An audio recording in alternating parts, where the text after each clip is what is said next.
2024년 12월 29일입니다. 우리 마지막 2024년의 주일 예배를 드립니다. 감개가 무량한가요? 아니면 쓸쓸한가요? 아니면 서글픈가요? 다양한 감정들이 있을 줄 믿습니다. 제가 좀 고민을 했었거든요. 마지막 예배, 이 마지막이라는 말은 참 또 다른 시작의 어떤 출발을 얘기하잖아요. 그럼에도 불구하고 마지막이라는 말은 좀 늘 뭔가 여운이 남습니다. 그래서 어떤 단어를 생각했냐니까요.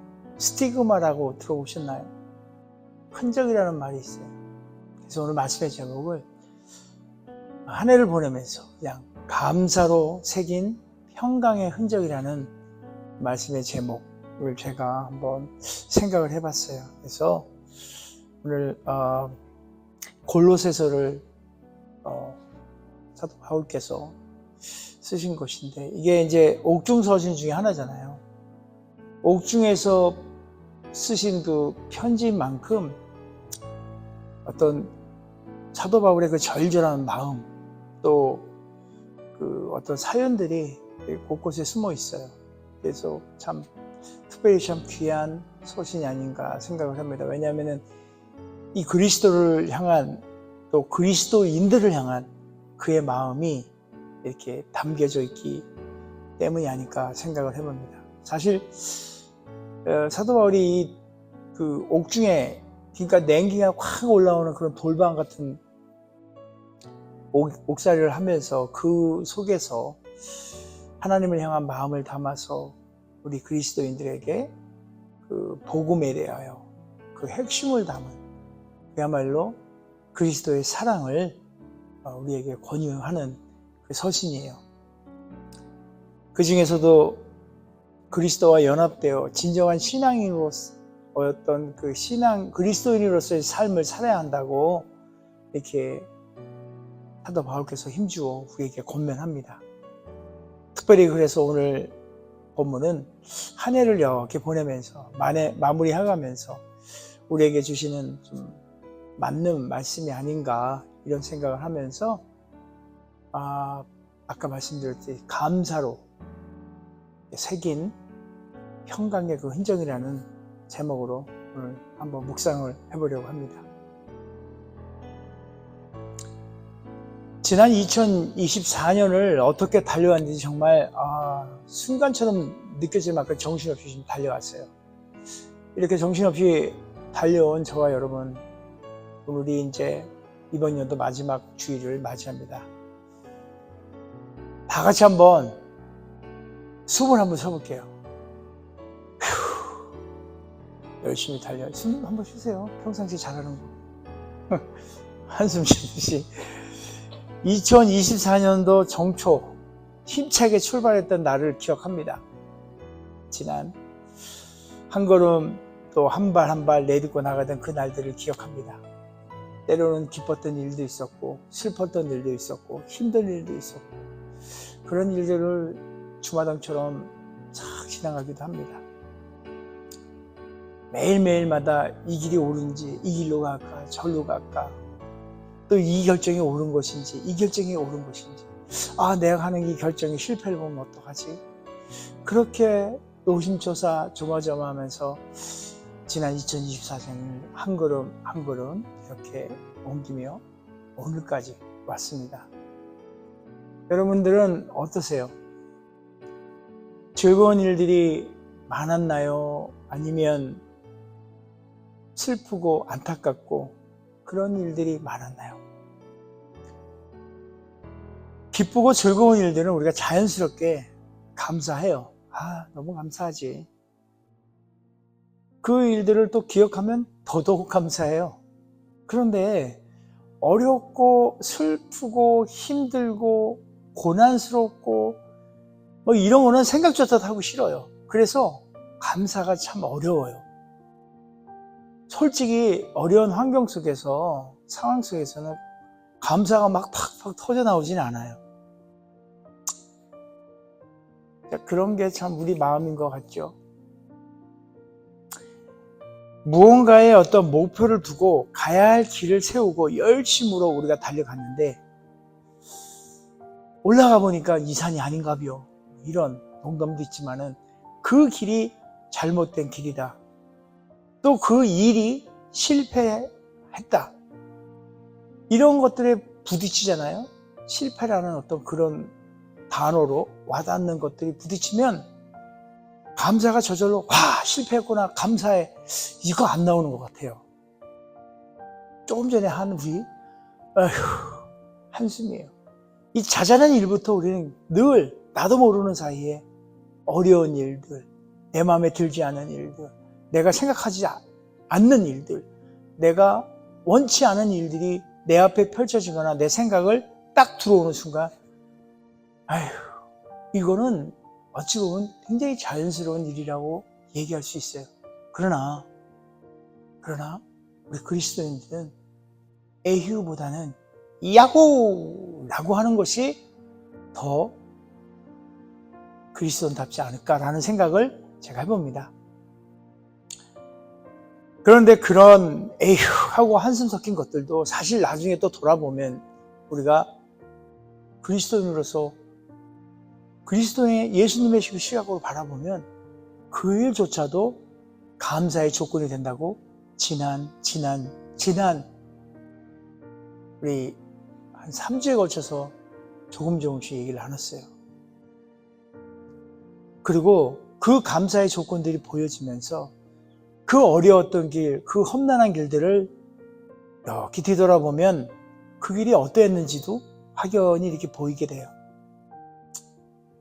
사실 어떤 것들도 그 길이라고 제가 지금 표현하는 이 모든 것들이 잘못된 길은 없습니다.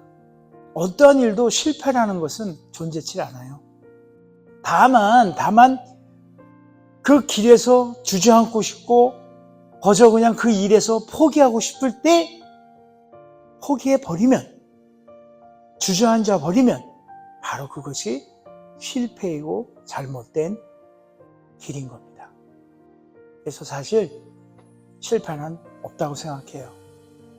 단지 작은 어려움이고 단지 작은 고난일 뿐이에요. 실패라는 단어는 그냥 실 감을 때나 쓰시면 될 것 같아요. 우리는 모두가 각자의 그 인생의 여행을 통해서 자신만의 어떤 특별한 경험들을 하면서 살아갑니다. 희망이든 절망이든 실패든 성공이든 각자의 길만큼 그것이 옳은 것이고 또 그것이 어떤 길이든 각자의 경험을 얻는 소중한 자신만의 인생 여행길이라고 생각을 해야 돼요. 우리 인생의 여행에는 온전하고 또 완벽한 이런 정답과 같은 그런 진실한 이렇게 인생 여행 이거는 없어요. 각자가 다르기 때문에. 그 길을 또 방향을 우리가 세우고 우리가 믿고 있는 방향으로 그냥 나가는 거예요. 그 길이 어떤 길인지 아무도 몰라요. 내가 세운 길이라 해서 내가 아는 것이 아니에요. 나 이 길로 갈 거야 했다고 해서 앞으로 펼쳐질 그 모든 일들이 다 알 수 있는 것은 아니에요. 가보지 않고는 우리가 알 수가 없잖아요. 옳은 길이라고 생각하고 막 달려가는데 그게 과연 진짜 옳은 길이었을까요? 또 내지는 그 길이 어떻게 옳게 펼쳐질지 우리는 아무도 몰라요. 또 그걸 향해 달려가는데 그것이 그 끝이 과연 성공이고 그 끝이 과연 기쁨의 길인가요? 잘 모르겠어요. 만약에 그것들을 다 안다고 그러면 우리의 인생은 더 이상 슬픔, 낙담, 실패 이런 건 없을 거예요. 그리고 엉뚱한 곳으로 가지 않을 거예요. 그리고 우리는 한 치 앞도 내다볼 수가 없는 거죠. 그저 앞이 보이지 않는 그 길을 우리는 그래도 가야만 합니다. 2024년도 각자의 길을 우리는 지나왔어요. 실패였을까요? 성공이었을까요?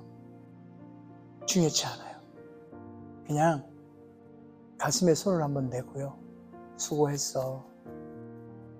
이렇게 한번 우리를 위로했으면 좋겠어요. 그 길이 뒤돌아보니까 굽었기도 했고 또 일부는 곧바랐기도 했고 사실 뒤가 중요하지 않잖아요. 우리가 가고 있는 이 길이 그 길의 끝이 우리의 최종적인 그 목표가 그것이 어딘가 그것에서 눈을 떼지 않고 그것을 향하여 갈 때 저는 그 길이 올바른 길이라고 생각을 합니다. 그 길이 어디예요? 우리는 오늘도 천성을 향하여 가고 있는 겁니다. 우리의 목적지는 바로 하늘나라이지 않을까요? 그 길을 향해서 달려가는 저와 여러분이 2024년도 뒤로 한 채 이제 조금 더 앞으로 가려고 합니다. 이렇든 저렇든 다 지나간 일이에요. 인생을 뒤를 돌아봐서 기뻐온 일이 있었고 이거 다 그런 거에 돌아간 일이에요. 그러나 중요한 것은 그것을 어떤 시각으로 바라보느냐. 그렇잖아요. 내 눈이 굽고 내 마음이 굽어 있으면 그 굽은 채로 바라볼 것이고 내 눈이 클리어해서 올곧게 보면 모든 길로 보일 것이에요. 그래서 저는 기도합니다. 내 눈이 인간적인 박재롱의 그 눈으로 보는 것이 아니라 예수 그리스도의 그 보혈의 능력으로 거듭난 성령의 눈으로 모든 것을 바라보기를 간절히 바라고 소원하는 거예요. 그 시각이 우리에게 있길 원합니다. 오늘의 본문 말씀처럼 감사의 마음으로 감사하는 것, 바로 그것이 예수 그리스도의 눈으로 바라보는 거예요. 그래서 감사하는 자가 되는 것이 정말로 중요한 것이 되는 겁니다. 오늘 사도 바울이 지금 우리에게 권면하고 있는 것이 우리 인생을 참 성공으로, 우리의 인생을 참 길로, 올바른 길로 인도하고 만들어내는 키포인트가 바로 감사인 거죠. 오늘 본문의 말씀 한번 천천히 읽어보겠습니다. 그리스도의 평강이 너의 마음을 주장하게 하라. 평강을 위하여 너희가 한 몸으로 부르심을 받았나니 또한 너희는 감사하는 자가 되라.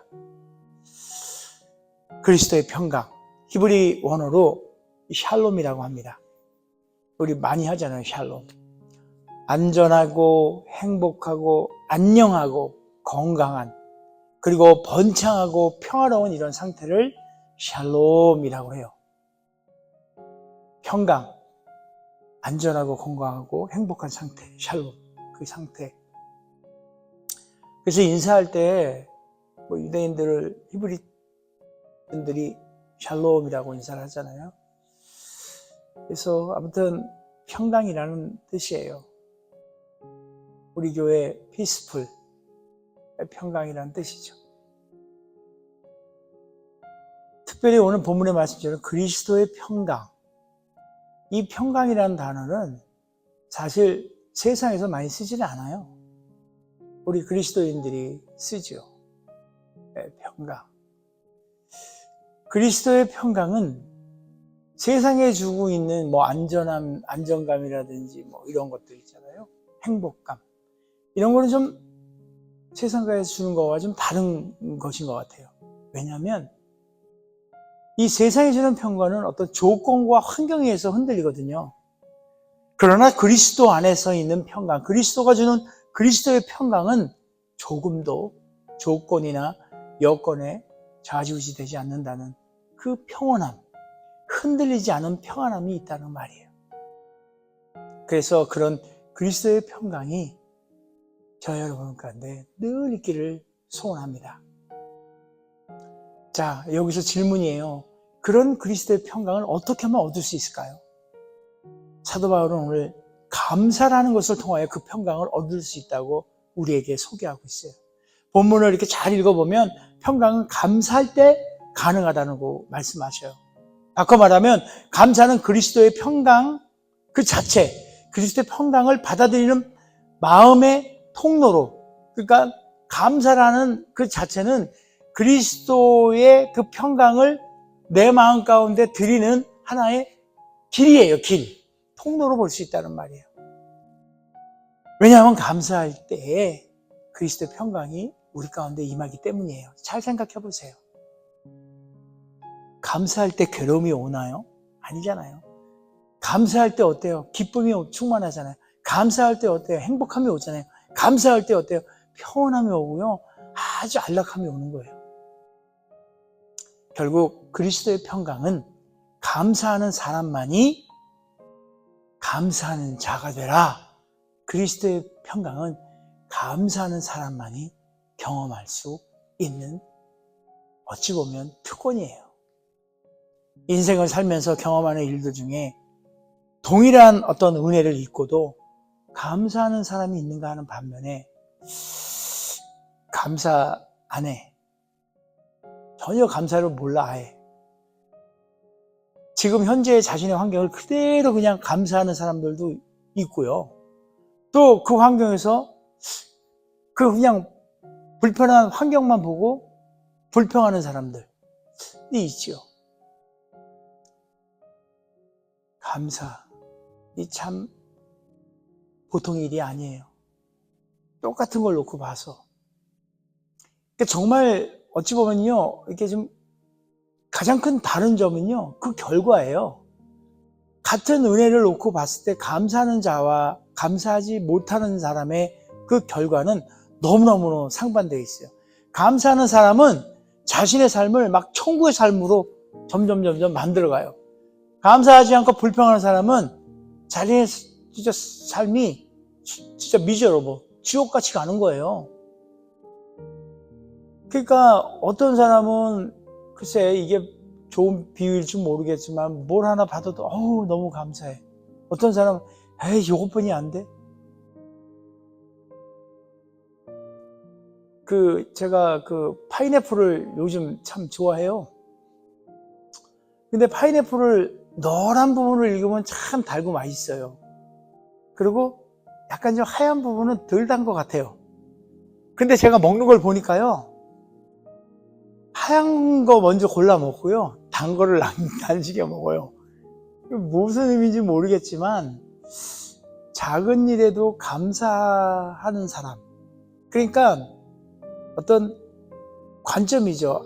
나는 아주 맛있고 더 달고 이런 것들이 내게는 많이 있어 라고 보는 관점이 있고, 먹을 때마다 단 거 이제 다 없어졌네, 이제 어떡하지?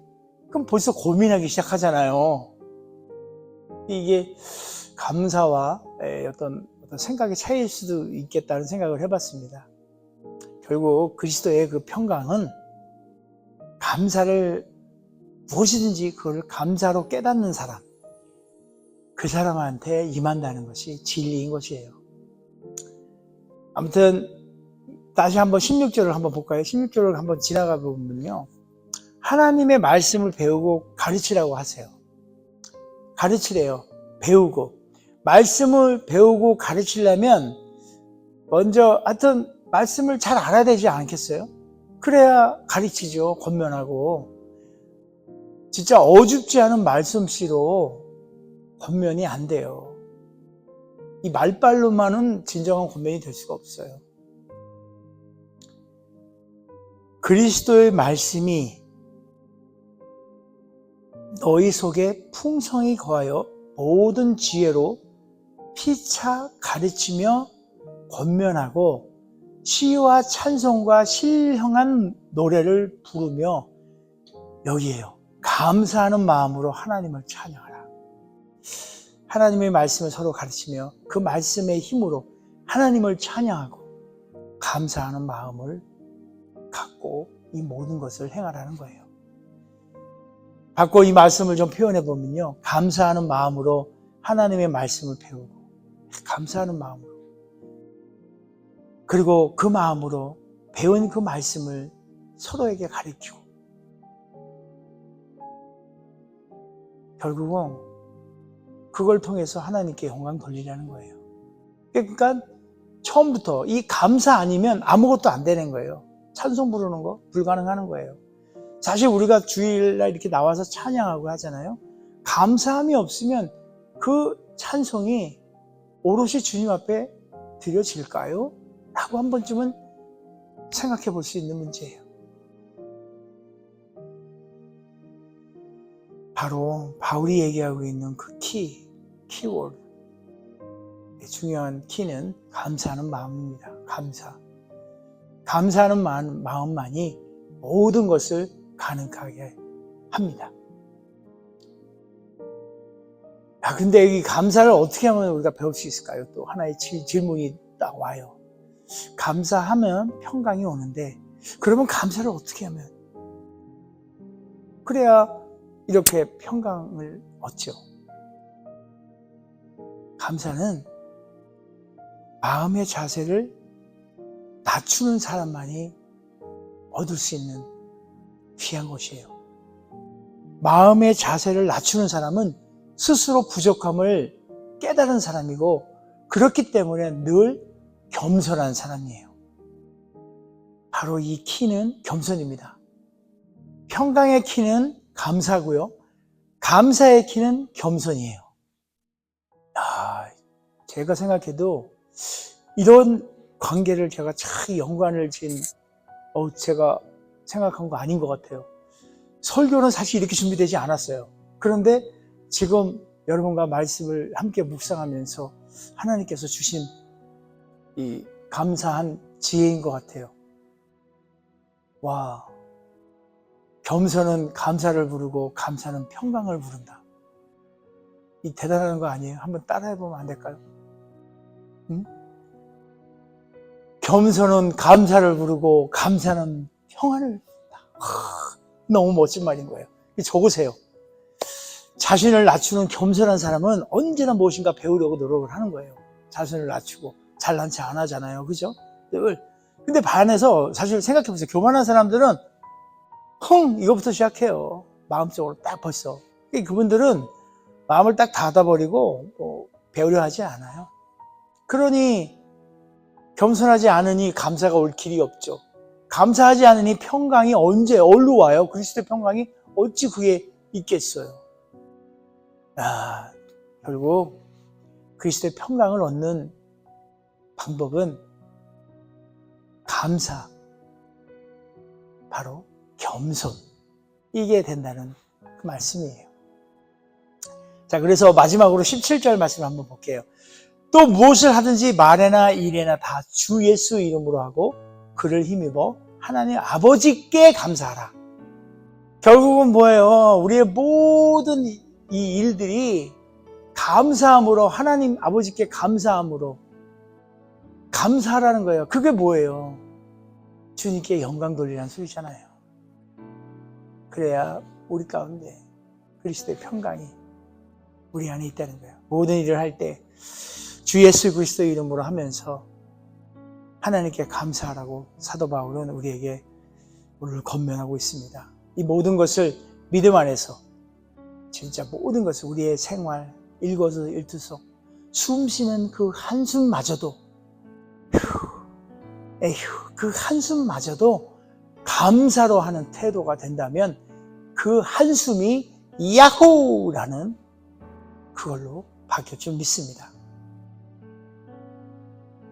이제 내일 모레면 2024년도는 이제 역사 속으로 사라집니다. 엊그제 시작한 것 같아. 벌써 2024년도, 이게 한 해를 보내고 있어요. 뒤를 돌아보면 잃어버린 것도 있고, 또 아쉽고 안타까운 일들도 있고, 원했던 일들이 제대로 되지 않은 일도 있고, 또 반면에 생각지도 않은 일들이 또 있었던 일들도 있고, 그죠? 또 그런가 하면 조금만 내가 좀 더 해볼 걸, 이런 어떤 후회되는 부분들도 있을 거고, 또 심지어는 우리 관계 속에서도 좋은 관계였는데 그 관계가 깨어진 관계도 있을 수도 있고, 또 소원했던 그 관계들이 다시 또 회복됐던 그런 관계도 있고,